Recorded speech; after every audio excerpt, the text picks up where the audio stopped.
Welcome to the Making Real Estate Fun podcast and video blog. My name's Kevin O'Flaherty from O'Flaherty Law, and I'm joined as always by my co-hosts Taji Clark from Coldwell Banker. Hi guys.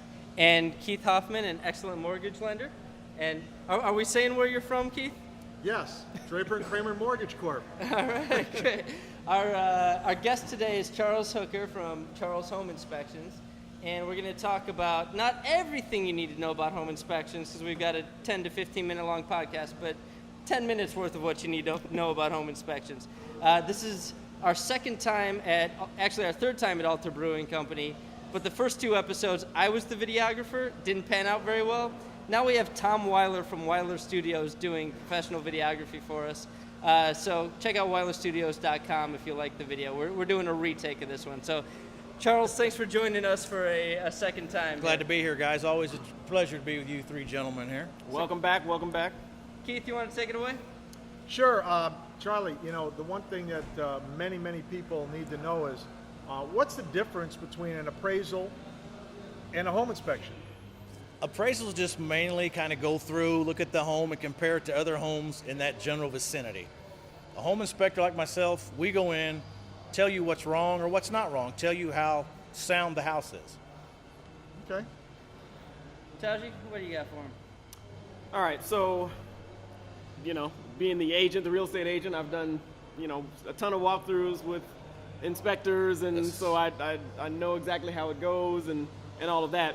What are some of the major things that, a buyer should look out for when they're going through their home inspection? The major things, probably electrical and roofing. Up here in the North Chicago, winters are rough. You want to make sure you have a great roof. You want to make sure the roof's in good shape.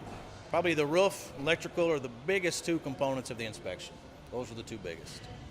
So what's the difference between a good home inspector and a great home inspector? What makes Charles Home Inspection different? The main thing I try to do in home inspection is educate everyone. Everyone comes into the house and sometimes home inspectors get a bad rap. Oh my gosh, they're the guy that tells me what's wrong. Educate them. Things are going to be wrong, but tell them, yes, this can be fixed. Tell them how to go about getting it fixed, and that's what's part of working with great realtors like Taj. You'd explain to them what's going on. If you educate them, it makes the process a whole lot easier than going in and being scared of something is wrong. Just tell them what's wrong. Tell them how to fix it. That's the biggest part is education.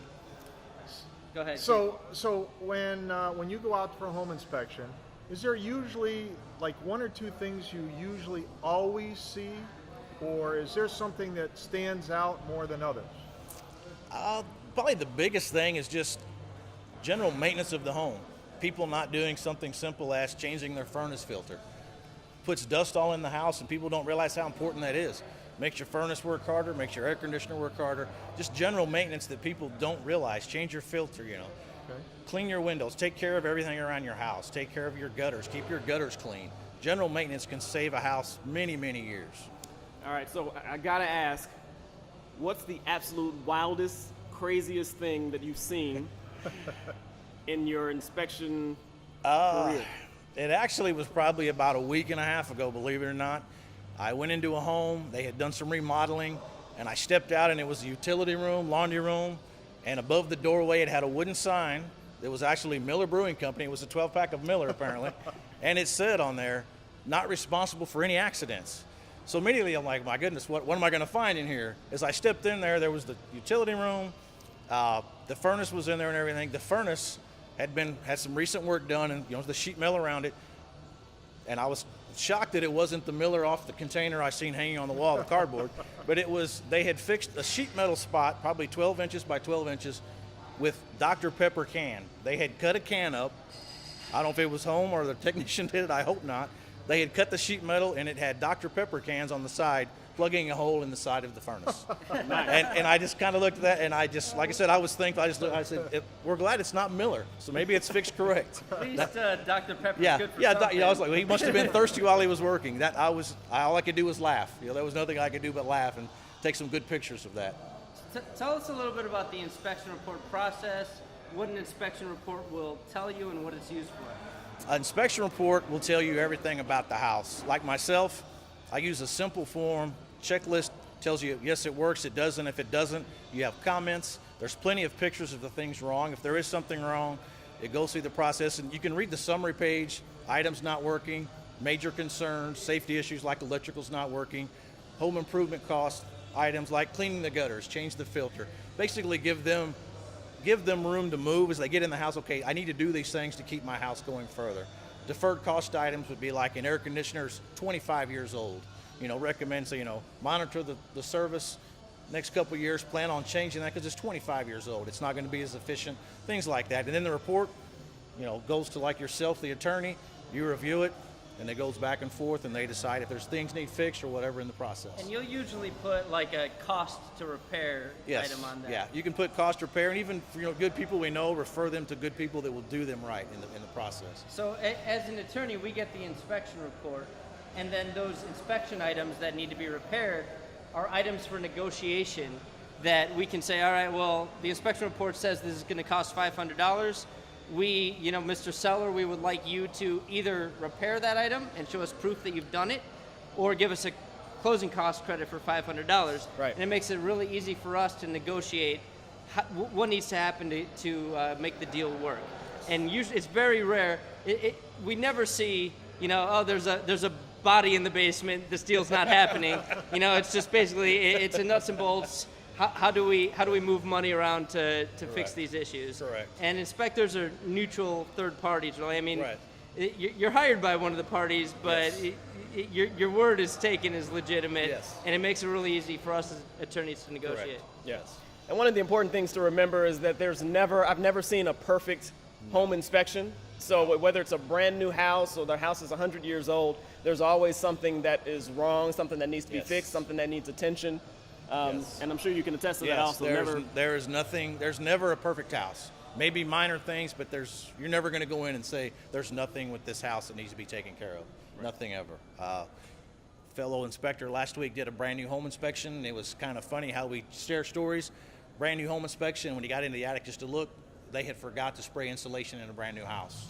So he came back down and said, "You need insulation." They had totally forgot.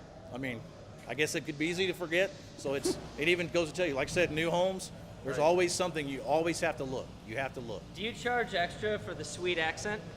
I do. That does come extra. It does come extra. It's part of the charm. It gets a little more further south if you like. That costs a little more. If you pay your base rate, you just talk like a Yes, Chicagoan? exactly.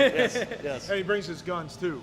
All right, so finally, most importantly, what are we drinking today, gentlemen? Do you remember what we ordered, Keith? I have a center line. Center line. How do you like it? What does it taste like? It's a golden ale, and it's very, very sweet taste, very smooth, and not my normal beer. I'll tell you that.